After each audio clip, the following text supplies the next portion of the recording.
नमस्कार students, welcome to my YouTube channel mathematics for engineers. हम discuss कर रहे हैं लेग्रांजेस मेथड। लास्ट वीडियो में मैंने लेग्रांजेस मेथड की एक एग्जांपल डिस्कस करी थी। आज एक और एग्जांपल ले रही हूँ।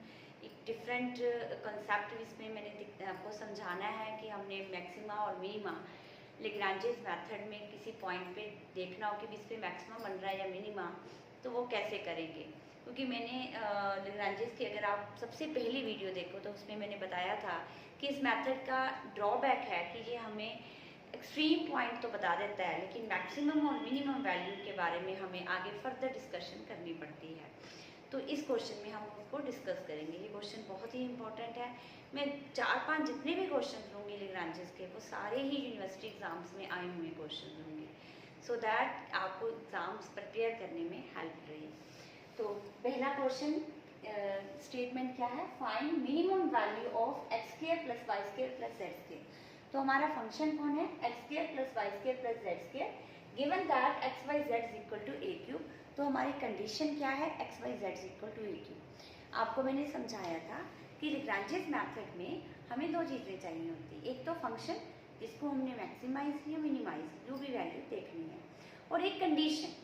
इन दोनों को इकट्ठा कर एक नया फंक्शन हम बनाएंगे। तो पहले हम स्टार्ट करते हैं कि भी u इज द फंक्शन, ये हमारा फंक्शन है u x square plus y square plus z square, u is the function and phi x y z is the condition. वो कौन सी है, x y z minus a cube. तो दो चीज़ें मैंने अलग अलग कर दी, अलग अलग नाम दे दिया।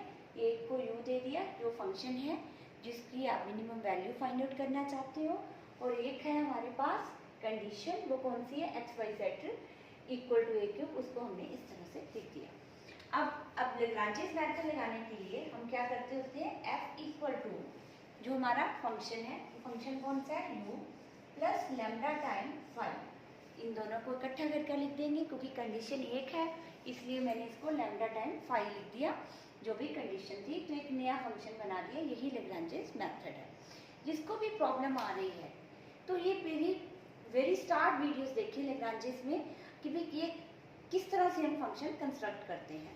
अगर आप सबसे पहली वीडियो देखोगे लेग्रांजेस मेथड की तो आपको कोई भी डाउट नहीं आएगा। तो अब यहाँ पर u की वैल्यू लिखें, x square plus y square plus z square plus lambda time five की वैल्यू लिखें, x y z minus a cube. तो हमारा जो नया फंक्शन है वो ये बन गया। अब नेक्स्ट स्टेप क्या होता है, इसमें वेरिएबल्स देखें। कौन से वेरिएबल्स हैं हमारे, एक्स वाई एंड जेड। तीनों के साथ हम डेरिवेटिव लेंगे। Curl f by curl x, वो हमारे पास क्या आ गया, curl f by curl x means partial derivative with respect to x. तो वाई और जेड दोनों क्या होंगे, कांस्टेंट। तो x के साथ डेरिवेटिव लें, एक्स स्क्वायर का डेरिवेटिव लेंगे, हमारे पास आ जाएगा 2x प्लस वाई स्क्वायर का डेरिवेटिव 0, जेड स्क्वायर का derivative 0 plus lambda, y z constant है बाहर आ गए, x का डेरिवेटिव 1। तो curl f by curl x हमारे पास ये आ गया। Now curl f by curl y, curl f by curl y करेंगे तो x और z क्या होंगे, कांस्टेंट। तो हमारे पास 0, एक्स स्क्वायर का डेरिवेटिव 0, वाई स्क्वायर का 2y प्लस लैम्डा, यहाँ पर x और z कांस्टेंट है बाहर आ गए, y का derivative 1। Now the last curl f by curl z, now we are taking the derivative with respect to z। तो हमारे पास x और y दोनों कांस्टेंट हो गए, x और y कांस्टेंट है, दोनों के डेरिवेटिव 0, z स्क्वायर का 2z plus lambda time x और वाई कांस्टेंट है बाहर आ गया, z का डेरिवेटिव 1। तो तीनों का हमने क्या ले लिया, डेरिवेटिव ले लिया। ये स्टेप भी हमारा सेम रहता है हमेशा। अब नेक्स्ट स्टेप क्या होता है, जो डेरिवेटिव्स आपने लिए हैं इनको क्या पुट कर देना होता है, 0। तो करिए 0 put. Curl f by curl x को 0 पुट किया तो यहाँ से हमारे पास क्या आ गया, 2x plus lambda y z equal to 0। This is your equation number 1। तो चाहे आप इसको इक्वेशन नंबर 1 लिखिए क्योंकि हमें यूज करनी पड़ सकती है, इसको इक्वेशन नंबर 2 दें और इसको आप इक्वेशन नंबर 3 देते हैं, ठीक है। तो curl f by curl y को 0 पुट करें तो हमारे पास क्या आ जाएगा, 2y plus lambda x z equal to 0। This is your equation number 4। Curl f by curl z को 0 पुट करें तो हमारे पास क्या आ जाएगा, 2z plus lambda x y equal to 0। ये आपके पास आ गई इक्वेशन नंबर 5। अब यहाँ पर आकर स्टूडेंट्स रुक जाते हैं कि भी आगे सॉल्व कैसे करें, क्योंकि हमारे पास अननोन कितने हैं, 4, x y z and lambda. Equations कितनी है, 3। वैल्यूज किसकी निकालनी है हमने, एक्स वाई जेड की। एक्सट्रीम पॉइंट कौन बताएगा, एक्स वाई जेड। अब किस तरह से निकालें, ये हमारे लिए हमेशा चैलेंजिंग पॉइंट होगा। यहाँ पर आकर हमें सोचना ही पड़ेगा कि भी हम वैल्यू किस तरह से निकालें। अब मुझे क्या नजर आ रहा है कि अगर मैं थर्ड इक्वेशन को x से मल्टीप्लाई करूं और फोर्थ इक्वेशन को y से कर दूं और फिफ्थ इक्वेशन को z से कर दूं और ऐड कर दूं, तो क्या होगा देखते हैं। 2x square plus lambda x y z plus 2y square plus lambda x y z plus 2z square plus lambda x y z equal to क्या है, उधर 0 है, उधर तो 0 ही रहेगा। अब यहाँ पर 2 common, x square plus y square plus z square plus lambda x y z, lambda x y z 3 lambda x y z. अब आप कहोगे कि हमने ऐसा क्यों किया, क्योंकि मुझे ये नजर आ रहा था कि अगर मैं इसको इस तरह से करूंगी तो मेरे पास ये टर्म्स इकट्ठी हो जाएंगी, ये टर्म्स इकट्ठी हो जाएंगी। और अब मुझे पता है कि x square y square z square की वैल्यू क्या है, u है, तो मैं वापस इसको u में लिख दूंगी। और एक्स वाई जेड की वैल्यू क्या है, हमें ये भी पता है कि what is the value of x y z. अभी हम इसको एक्स वाई जेड की वैल्यू को यहाँ से लेंगे, that is given to a cube. तो यहाँ पर हमारे पास आ गया 3 lambda a cube equal to 0। तो यहाँ से हम लैम्डा की वैल्यू निकाल सकेंगे और हमारे पास लैम्डा की वैल्यू क्या आ जाएगी, 3 lambda a cube equal to -2u और लैम्डा की वैल्यू आ गई -2/3 u by A Q.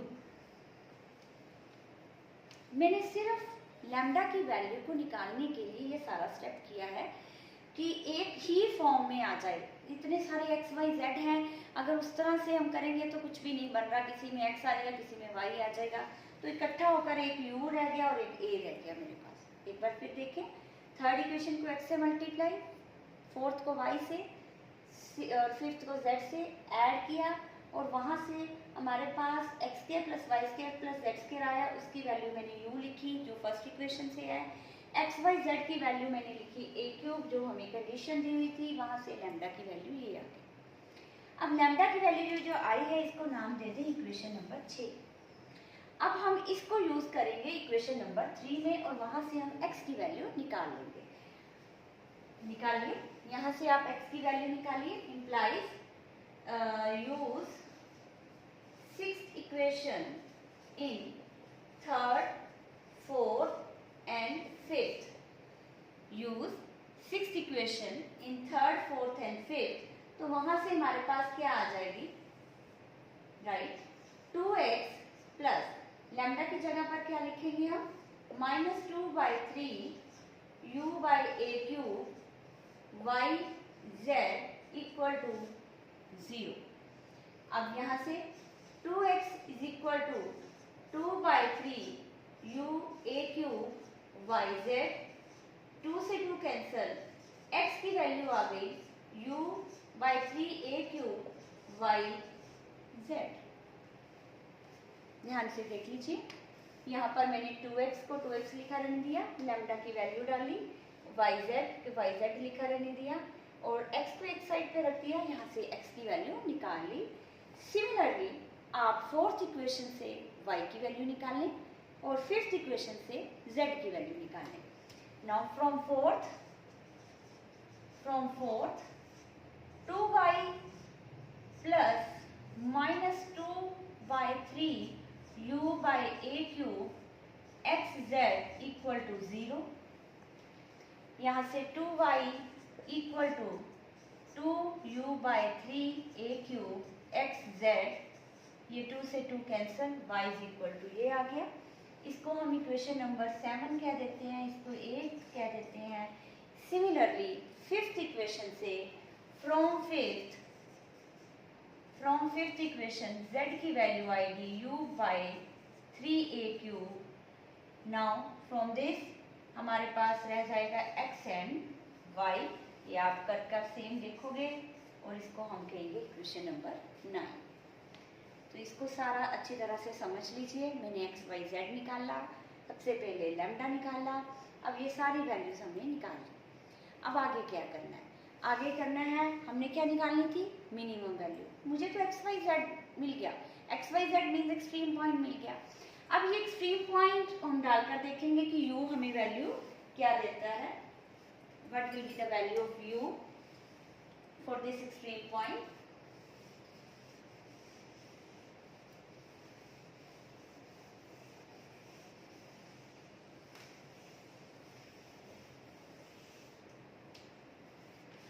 Now u is equal to, what is the value of x? X is u by 3a³ yz square plus y की value डालेंगे तो हमारे पास आएगा u by 3a³ xz का square plus u by 3a³ xy का square. तो मैंने u की वैल्यू निकालना चाहती थी, लेकिन मुझे यहाँ से कोई बेनिफिट नजर नहीं आ रहा। देखिए इस साइड भी u आ गया, इस साइड भी u आ गया, y z काफी सारी टर्म्स आ गई, तो it is little bit difficult. तो यहाँ पर मुझे एक और स्टेप समझ में आया कि अगर मैं इसको x y z को इस कंडीशन में डालती तो शायद मेरा क्वेश्चन इजी हो जाता। तो ये मैंने क्यों स्टेप कर दिखाया, क्योंकि आप लोगों ने भी सोचना है वहाँ पर कि मैंने u की वैल्यू, मतलब फंक्शन की वैल्यू निकालनी है, वो मुझे इजीली कहाँ से मिलेगी। तो मैं अब इसको रब कर आपको दूसरे में डालकर दिखाती हूँ कि हमारा क्वेश्चन अब कैसे हो जाएगा। अगर मैं इस कंडीशन में डालती, इसमें डालती, तो हमारे पास x की वैल्यू क्या है? u by 3a³ y into z, और y की वैल्यू क्या है? u by 3a³ x into z, और z की वैल्यू क्या है? u by 3a³ x into y equal to a³। यहाँ से u की वैल्यू आ गई u³ u into u³ 3 into 3 into 3 27, a³ a की पावर 9, y यहाँ पर है, y यहाँ पर y square x square z square equal to a³। ये देखिए इजी हो गया। अब इसमें मेरे पास एक ही साइड पे u रहा और जो टर्म्स हैं वो इकट्ठी हो गई। पिछले जहाँ मैंने इसमें डाला था तो वैसा कुछ भी नहीं हो रहा था। तो ये डिफरेंस समझाने के लिए मैंने डालना था कि भाई अगर हम, क्योंकि हम कोशिश यही करेंगे u निकालना है, सीधा उसमें डाल दो, पर कुछ फायदा नहीं हुआ। कंडीशन में डाला तो हमें u की वैल्यू निकल रही है। अब ये देखिए u³ बाई 27 a9। अब हमें अब फिर पता है x y z की वैल्यू क्या है? a³, तो x square y square z square की वैल्यू क्या होगी? a³ का स्क्वायर। तो यहाँ से हमारे पास आ गया u³ by 27 a power 9 a power 6 is equal to a3।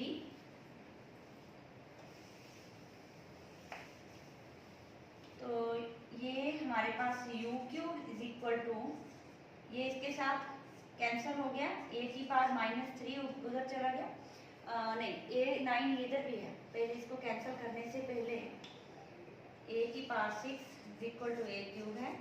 तो यहाँ पर हम लिखेंगे u³ बाई 27, तो ये बन गया a की पावर 3 नीचे आ गया इक्वल टू a पावर 3। अब नेक्स्ट, अब यहाँ से u³ इज इक्वल टू 27, ये ऊपर चला जाएगा a की पावर 6 इम्प्लाइज, इसको हम लिख सकते हैं 3a² की पावर 3। तो u की वैल्यू आ गई 3a²। तो u means value of function हमने निकालनी थी, इसी की वैल्यू निकालने को कह रहे थे, तो वो हमारे पास आ गई 3a²। लेकिन यहाँ पर एक वर्ड लिखा था फाइंड द मिनिमम वैल्यू, वो उसके ऊपर तो डिस्कशन ही नहीं हुई अभी हमारी कि भाई ये वैल्यू मिनिमम है कि नहीं है। तो यही तो मेजर ड्रॉबैक है हमारा लैग्रांजेस मेथड का। अब हमें इसको देखने के लिए कि ये मिनिमम है ये फंक्शन की वैल्यू मिनिमम आई है कि मैक्सिमम आई है, हमें सम अनदर टेक्निक यूज करनी पड़ेगी। Let us move towards that technique. तो पहले इस क्वेश्चन में देख लीजिए कि हमारी वैल्यू कितनी आई है, यूज इक्वल टू 3a²। इसको अंडरस्टैंड कर लीजिए सारे स्टेप्स। अगर कोई डाउट आता है तो आप कमेंट में लिख सकते हैं कि भाई हमें इस स्टेप में या इस क्वेश्चन, कोई और क्वेश्चन आपको लगता है कि भाई हमारा नहीं हुआ, ये क्वेश्चन हमें कर दीजिए, तो आप हमें कमेंट में लिख कर दीजिए। अब मैं इसी को कंटिन्यू कर रही हूँ आगे कि भाई इस फंक्शन की मिनिमम वैल्यू के लिए हम क्या करते हैं, हमें निकालना पड़ता है D2F। D2F निकालना पड़ता है। अब आपको कि D2F क्या होता है, D2F होता है, उसकी वैल्यू आपको याद रखनी है fxx dx² plus fyy dy² plus fzz dz² plus 2fxy dx dy 2fyz dy dz 2fxz dx dz। तो जो हमारा f फंक्शन बनाया था हमने लेग्रांजेस का, उसका double derivative, D2F means double derivative, उसका फॉर्मूला क्या है, ये हमने निकालना होता है। अगर तो ये पॉजिटिव आए तो हम कहेंगे ये पॉइंट ऑफ मिनिमा आया, जो भी उसने एक्सट्रीम पॉइंट हमें दिया है। अगर ये it will give the minimum value.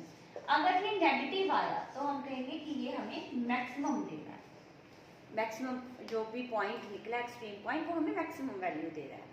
तो D2F पे सारी कंडीशन आ गई। अब D2F पॉजिटिव है या नेगेटिव है, एक चीज होनी चाहिए। अगर ना तो पता चले कि पॉजिटिव है ना नेगेटिव है तो हम कहेंगे कि ये स्टेशनरी पॉइंट है, हमें कुछ भी आइडिया इस पे नहीं हो रहा। तो हमारा अब D2F को चेक करना है। अब D2F के लिए मुझे क्या क्या निकालना पड़ेगा, f(x)। अब हम पहले निकाल चुके हुए हैं fx अगर याद करें तो हमने हमारे पास क्या आया था 2x plus lambda yz। Check कर लीजिए अपनी वहां पर। अब वहां से f(x)x निकाल लें। f(x)x क्या आएगा जी, f(x)x mean partial derivative with respect to x again, इसका दोबारा से x से डेरिवेटिव, तो 2 आएगा। यहाँ तो x है ही नहीं, खत्म हो गया। सिमिलरली fy याद करिए हमारे पास क्या आया था 2y प्लस लैम्डा xz।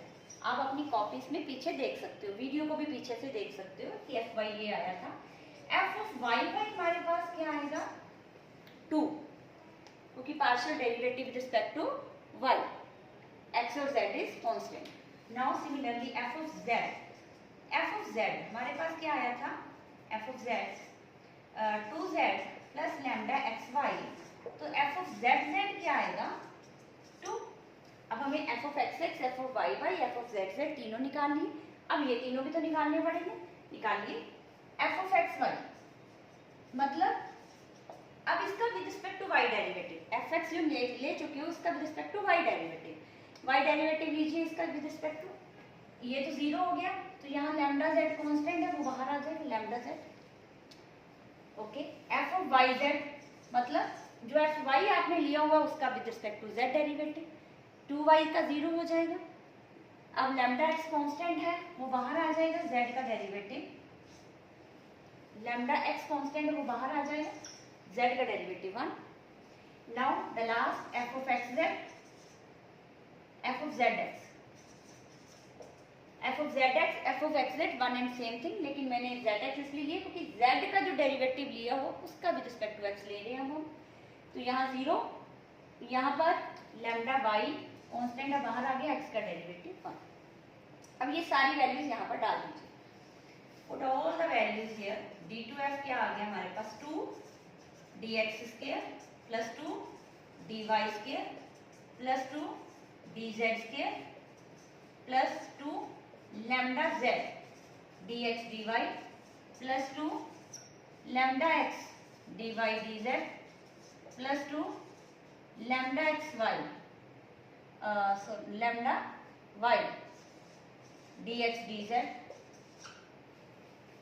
अब ये वैल्यू डालने के बाद अब यहाँ से तो 2 कॉमन आ गया, it is dx² dy² dz² plus 2 lambda common आ गया यहाँ से, z dx dy x d y d z, y d x d z, ये वैल्यूज आ गई। अब मुझे ये तो पता है कि ये स्क्वायर टर्म है, ये तो पॉजिटिव रहने वाली है। अब मुझे इसके बारे में नहीं पता कि भाई ये पॉजिटिव रहने वाली है कि नेगेटिव रहने वाली है।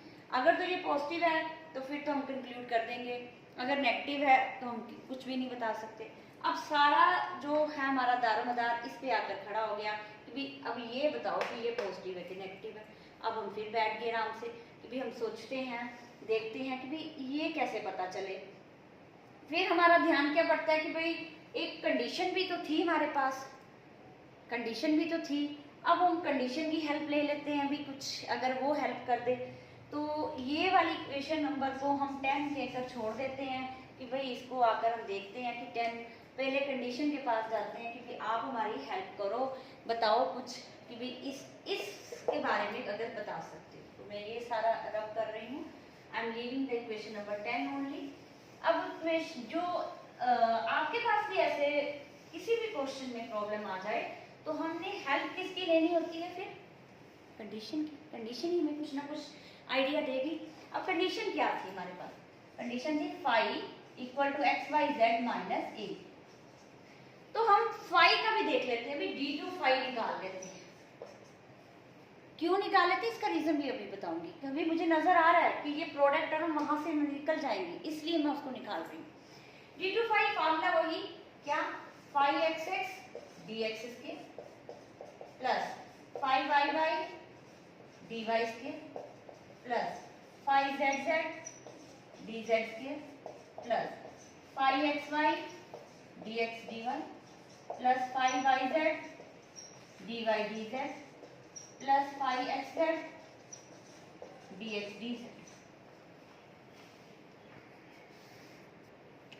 Okay, now phi x x, पहले तो फाई एक्स निकालना, इसका partial derivative with respect to x किया तो बेटा वो क्या आएगा हमारे पास, वाई जेड कांस्टेंट है, बाहर आ गया, एक्स का डेरिवेटिव 1। फाई वाई निकाला, फाई वाई निकाला मतलब partial derivative with respect to y, तो एक्स जेड कांस्टेंट है वो बाहर आ गया, वाई का derivative 1। And phi z z निकाला, फाई जेड जेड निकाला तो एक्स वाई कांस्टेंट है बाहर आ गया, जेड का डेरिवेटिव 1। अब फाई ऑफ एक्स एक्स निकालें, अब इसमें तो एक्स एक्स है ही नहीं, इसका फिर से एक्स लेना है ना डेरिवेटिव, इसमें एक्स है ही नहीं तो डेरिवेटिव क्या हो जाएगा 0। फाई ऑफ वाई वाई, इसका with respect to Y derivative 0। Phi of z Z, इसका फिर से जेड से derivative 0। Phi of x Y निकालते हैं, मतलब एक्स के साथ जो डेरिवेटिव लिया हुआ उसका वाई के साथ लेना है, तो जेड कांस्टेंट है बाहर आ गया, वाई का derivative 1। Phi of y Z,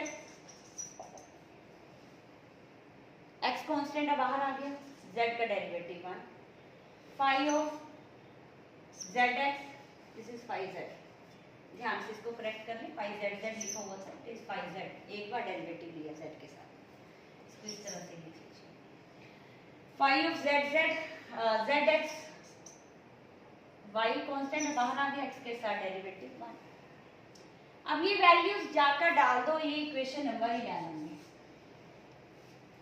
डालिए, ये 0 ये 0 ये 0 यहाँ पर डलेगी, तो d2 phi is equal to यहाँ पर डली z dx dy plus x dy dz plus y dx dz।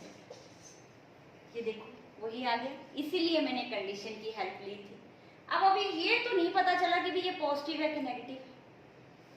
अब मैंने d2 फाई को देखा, मैंने देखा कि फाई एक्चुअल में था क्या हमारे पास, what was phi, phi was this xy z is equal to xy z minus a cube, और इस साइड पे क्या आ गया, जब a क्यूब को इधर ले आएंगे तो क्या आ जाएगा 0। इसका मतलब फाई इज कांस्टेंट, तो इसका जितने बार डेरिवेटिव लेंगे वो आएगा क्या 0। इसका मतलब d2 फाई होना क्या चाहिए हमारे पास 0। ध्यान से देख लीजिए एक बार, एक्चुअल में फाई है क्या xy z minus a cube equal to 0, उस साइड पे कांस्टेंट है 0, तो d2 फाई हमारे पास क्या होगा, उसका डबल डेरिवेटिव 0, इसलिए d2 फाई इज 0। यहाँ से कंक्लूड क्या हुआ कि z dx dy x dy dz plus y d x d z, ये तो जीरो है। अगर ये जीरो है तो ये तो पूरी टर्म ही जीरो बन गई। पूरी टर्म जीरो बन गई तो यहाँ से फिर डी टू एफ जो है वो हमारे पास सिर्फ ये टर्म रहेगी। ये टर्म में तो सिर्फ स्क्वायर्स है, इसका मतलब ये तो पॉजिटिव पॉजिटिव है, तो मतलब जो भी एक्सट्रीम पॉइंट आया वो मिनिमा का है। Very very important question. सारा क्वेश्चन कहाँ पर आकर खड़ा हो गया था? कंडीशन के ऊपर। अब बच्चों को ये कंफ्यूजन होती है कि डी टू फाइव जीरो क्यों लिया। एक बार फिर सुन लीजिए, एक्चुअल में फाइव हमारे पास है क्या, उसको देख लीजिए। Five x y z minus a cube, right hand side is zero, तो मतलब इसका डी टू फाइव उस साइड पे क्या आना है? हमेशा जीरो। ये वैल्यूज का आंसर उधर क्या रहना है? जीरो। इसलिए d two five zero, d two five ये आया तो वो जीरो है, वो मैंने यहाँ पुट कर डी टू एफ को देख लिया कि वो हमेशा पॉजिटिव रहने वाला है, और वहां से पता चल गया कि ये पॉइंट ऑफ मिनिमा है। Very very important question. इस क्वेश्चन में मैंने क्या नई चीज बताई कि अगर हमें एक्सट्रीम पॉइंट पता चल गया है कि ये एक्सट्रीम पॉइंट है, लेकिन वो मिनिमा का है या मैक्सिमा का, ये कौन बताता है? D two f. अगर डी टू एफ में कहीं प्रॉब्लम आ जाए, ना बता पाए, तो कंडीशन की हेल्प लो, डी टू फाइव। अगर हमें फिर भी कुछ भी करने से पता नहीं चलता, फिर वो स्टेशनरी पॉइंट है, मतलब हमारे पास कुछ भी आइडिया नहीं हो रहा कि पॉइंट ऑफ मैक्सिमा है कि पॉइंट ऑफ मिनिमा है। अगर आपको कोई और क्वेश्चन जो आपको लगते हैं कि आपकी यूनिवर्सिटी में आए हुए हैं लेग्रांजिस के, मैं एक दो क्वेश्चन और लूँगी नेक्स्ट वीडियोस में, लेकिन अगर आपको भी कोई लगते हैं कि भाई ये क्वेश्चंस आए हुए हैं और हमसे नहीं सॉल्व हो रहे, तो आप कमेंट में लिखिए, I will definitely solve your question. और आप जो भी हैं वीडियोस को शेयर करिए, सो दैट जो भी स्टूडेंट्स को प्रॉब्लम है Lagrange's method, very very important, university point of view में आपका लेंथी क्वेश्चन इसमें कवर होता है, तो उनकी प्रॉब्लम सॉल्व हो सके। Thank you for watching.